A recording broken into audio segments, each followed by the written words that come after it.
دوستان نوجوان ترکی وقتی که میه توحید در حکم بیان میکنه، حالا اینجا ما شما در این قسمت رسیدیم که این جوان گفت که اتخذوا احبارهم و رهبانهم اربابا من دون الله. میگه الله متعال میگه که چرا یهود و نصارا کافر شدن؟ به خاطر از اینکه اینا احبار و رهبان خود رب خود، ارباب جمع رب است، یعنی رب خود، معبود خود گرفتن. خب abidlerini ve Meryem oğlu Mesih'i Rabler edindiler. Peygamber bu ayeti okuduğu zaman Adi bin Hatem diye birisi var, gelip diyor ki ey Allah'ın Resulü biz onları Rab edinmedik ki. Allah Resulü de diyor ki onlar Allah'ın helalini haram, haramını da helal yaptılar. میگه عدی ابن حاتم رضی الله تعالی عنه وقتی که همونجا پیش رسول الله صلی الله علیه و سلم بود، این گفت که رسول الله صلی الله علیه و سلم این آیت قرآن میگه که شما احبار یعنی علمای خدا و رهبان و پیرای خدا شما چی کردین؟ امی یهود و نصارا اینا چی کردن؟ اینا رب خود قرار دادن. میگه ما خو اینا را عبادت نمی کردیم. رسول الله صلی الله علیه و سلم در جوابشان گفت که اینا چیزی که الله را حرام کرده بود اینا حلال میکردن، باز اینا اطاعت میکردن. این عبادتشان است. پس این عبادت در حکم است. Siz de onlara uydunuz, itaat ettiniz. İşte bu sizin onlara ibadetinizdir. Şimdi bu ayeti, bu hadisi getirelim. میگه بین امی آیت قرآن در عصر امروزی تطبیق بکنیم. در عصر امروزی میگه بین امی آیت قرآن ما و شما تطبیق بکنیم که چی؟ Yöneticiler Allah'ın helalini haram, haramını اینا میگه امی حکام که است، یعنی رهبرای از امی حکومت ها که هستن، رئیس جمهورایی که به سیستم سیکولر و دموکراسی هستن، میگه یا حلال کردن چیزی که حرام است و حرام کردن چیزی که حلال است. یعنی امو کاری که احبار و رهبان میکردن اونمو کار احبار و رهبان اینا هم میکنن. yapıyor mesela. Zina haram. Bugün 18 yaşından sonra kendi حالا میگه مثلا زنا در قرآن حرام است، اما امروز همین حاکما چی کردن؟ گفت وقتی که تو سن 18 ساله داشتی با آزادی میتونی زنا بکنی، یعنی اختیار داری که زنا بکنی. hür iradenle 18 yaşına kimliğine zina edebilirsin. 18 yaşından sonra mesela içki میگه مثلا در شریعت الله، یعنی در قانون الهی چی هسته؟ شراب حرام است، ولی haram Allah'ın kanunlarına göre.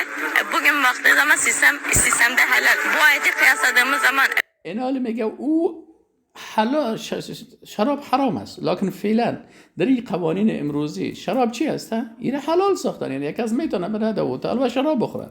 مطابق اینمی آیات قرآن که از هر کسی که میگه اینمی حکام تایید میکنن، وقتی که اونا میگه زنا جایز است بکنن، شراب بخورین و اینا بازی تایید میکنن، آیا اونا را عبادت نکردن؟ bunları destekleyenler bunlara ibadet etmiş olmuyorlar mı? Allah Maide suresi 44'te diyor ki وَمَنْ لَمْ يَحْكُمْ بِمَا أَنْزَلَ اللّٰهُ فَاُولَٰئِكَ هُمُ الْكَافِرُونَ.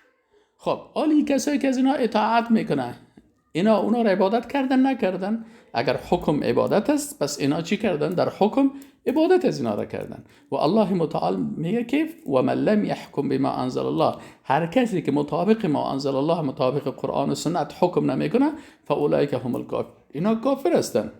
Her kim Allah'ın indirdiği hükümlerle hükmetmezse onlar kafirlerin ta kendileri. Şimdi sen bu ayetten ne anlıyorsun abi? آله عزی آیت چی میفهمیم؟ میگه الله سبحانه و تعالی میگه هر کسی که به حکم ما حکم نمیکنه او چی هسته؟ او کافر است. Diyor ben hükmümle hükmetmeyen kafirdir mesela. Sen bu ayetten ne anlıyorsun? Allah'ın hükmüyle yönetmeyenler ve bunlara destek. این آیت چی میفهمیم؟ که هر کسی که مطابق شریعت الله حکم نمیکنه و هر کسی که مطابقت از اینا میکنه او مشرک است، او رو به امرای الله چی کرده؟ شریک ساخته، او kafir شد و این هم اما کافره با امرای الله چی کرد؟ شریک ساخت. Verenler bunlar zaten şirk içindedir. Çünkü bak dedi ki namazı Allah'tan başkasına kılan kafir olur. میگه ما خود گفتیم که وقتی که نماز به غیر الله بکنه، نماز به غیر الله بخونه او کافر میشه. پس وقتی که حکم همچنان حکم رب ما الله سبحانه و تعالی گفته که عبادت است، پس وقتی که در حکم هم به غیر الله کسی تسلیم میشه او هم مثل اون نماز وارد دیگه. Hüküm de Allah kendisi söylüyor. Hüküm ibadettir diyor. Hükmü Allah'tan başkasına veren nasıl kafir olur? این حاله پس چطور کسی که حکم به غیر الله میته چرا مطابق از این آیت نمیشه، کافر نمیشه، طبعا کافر میشه. است که باید بره göre. مثلا مسلمان olmak مثلا به خاطر از اینکه یک انسان مسلمان شود، الله چی میگه؟ یعنی یک کسی که میخواد مسلمان شود، الله چی میگه در قرآن عظیمشان که چه قسم için ne gereklidir abi? Sana söyleyeyim. Müslüman olman için bazı toplumlar diyor kelime-i şehadet بعضی مردم میگه که وقتی که تو مسلمان میخوای شوی فقط باید شهادتین بخوانی، کلمه شهادت و نماز و روزه بگیری. getir, namaz kıl, oruç tut. Bunlarla yetmez abi. Bunlarla yetmez. این میگه کافی نیست که تو مسلمان شوی که تنها کلمه بخوانی و نماز بگیری و روزه بگیری. این کافی نیست. Senin ismin Muhammed olsun. Sen Kabe'yi kaç kere hac et. اگر نامت محمد باشه یا مثلا 100 مرتبه حج کعبه را بکنی Ondan sonra ne bileyim kendini dört dörtlük Müslüman zannet. Bunlar و تو فکر بکنی که مثلا من مسلمان هستم، میگه این تو را نجات نمیده.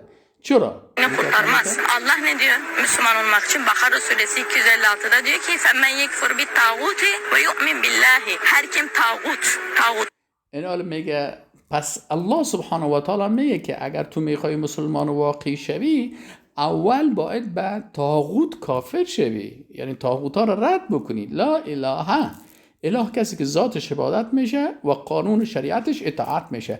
تو بگویی که نیست هیچ معبودی که مستحق ارزی باشه که ذاتش عبادت شوه و قانونش اطاعت شوه الا الله. پس اول تو باید به چی شوی؟ اول باید به طاغوت کافر شوی.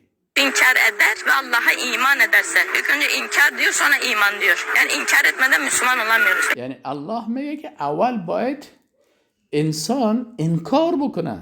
از چی منکر شوه؟ به چی کافر شوه؟ اول باید منکر شوی از طواغیت. خب میگه درست، بعد از او باز مسلمان میشه. حالا میگه بیاین سعی کنیم که طاغوت چی است. Ki tağut nedir? Hiç duydunuz mu?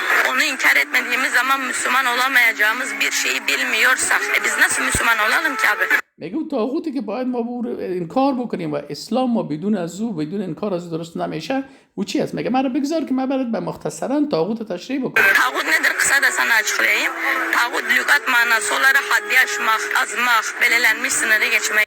طاغوت میگه به معنای تجاوزگر، کسی که مثلا طغیان میکنه و سرکشی میکنه و در شریعت şeytan طاغوت میگه کاهن. Şeria manası ise şeytan, kahin, Allah'ın indirdiği hükümlerle hükmetmeyen این حالا میگه شیطان، کاهن و جادوگر و فالبین و حکام و حاکمایی که یعنی کسایی که حاکم هستن، رئیس جمهور هستن، رهبر یک حکومت هستن و حکم مطابق ما انزل الله نمیکنن یا کلشان چی هستن؟ طاغوت هستن. yöneticiler. Tağut budur. Mesela örneğin ben senin evine gelsem, senin eşyalarını مثلا حالا خودت آمدی در خانت و در خانت چیزهایی را مثلا یک کس تغییر داد که تو تغییرات آورد و تو در او تغییرات راضی نیستی، چی میکنیم؟ istemediğin bir şekilde dağıtsam, ben senin evinde haddimi aşar mıyım? آیا مثلا میگه ما وقتی که در خانه تو بیایم و مثلا چیزهایی که در خانه تو صورت ما تغییر بودم، آیا ما از حد خود تجاوز در خانه تو نکردیم؟ بله، ما تجاوز کردیم. Haddimi aşarım. Dünya da Allah'ınsa این حال این کون که است، میگه این جهان که است، این کل ملک الله هست. این حال وقتی که به حکم الله یا حکم نمیکنن، مطابق حکم الله اینا تغییرات میارن، اینا تعدی و تجاوز کردن از حکم الله.